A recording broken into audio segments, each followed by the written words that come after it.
Well, hello.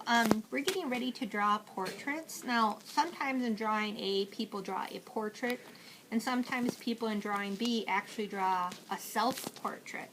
But this is one of my favorite actors, Clint Eastwood, and I actually printed a picture out of Clint Eastwood, or I could do this on my technology and find an app to put over it, but I just like to use a regular transparency too.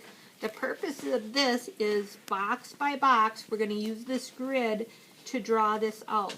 So this is one that I've been working on just for a little while, but to get started, I'm going to have the same paper as you. I got a nice clear ruler. When I line it up, it's every ½ an inch. And I don't want to make my lines too dark because these are going to be temporary lines. So I'm going to go all the way across the top. I'm going to scoot it all the way down to the bottom. Make sure I'm in that same position. And get ready to draw my grid on my paper, my temporary grid. Now sometimes when I work hard, I like to press hard with my pencil, but I have to remember not to draw too dark. Like, ooh, that's a little darker than what I want, but I want you to be able to see it. So I'd go all the way across this way, and then I would turn them and do this direction too. So you can actually see I numbered 1 through 16 plus my X in the corner, and X all the way down to 21.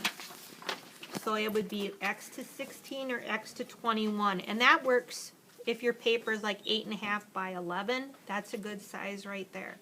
If you're doing a grid app, you could do 8 by 11 or whatever box number you're comfortable with. Or even if you're doing a really big piece of paper, you can adjust what size grid ratio you want to do.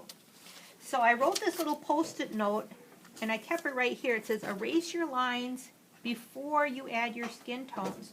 So before I actually wanted to start Clint Eastwood's skin, I had to go like this and carefully erase all the lines. If I didn't do that and did this afterward, he would have like streaks through his skin, and I didn't really want that for Clint.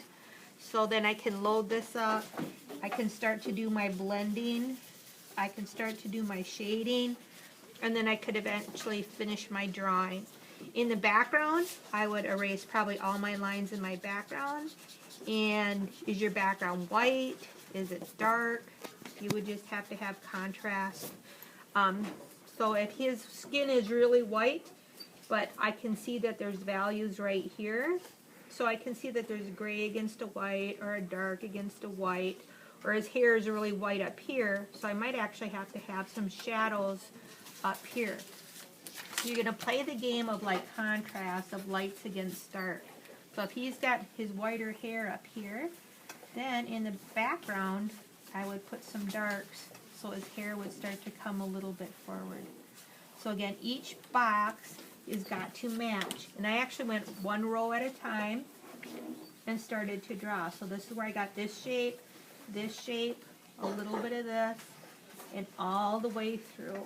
Once I had it all drawn out, then I really did feel comfortable about putting the shading in. So this is your grid drawing. Again, you can use an app. It works good to have this black and white. So you're going to go black and white to this one, and then when you actually turn them in, I get to compare them and see how close you did. So the goal is realism. Thank you.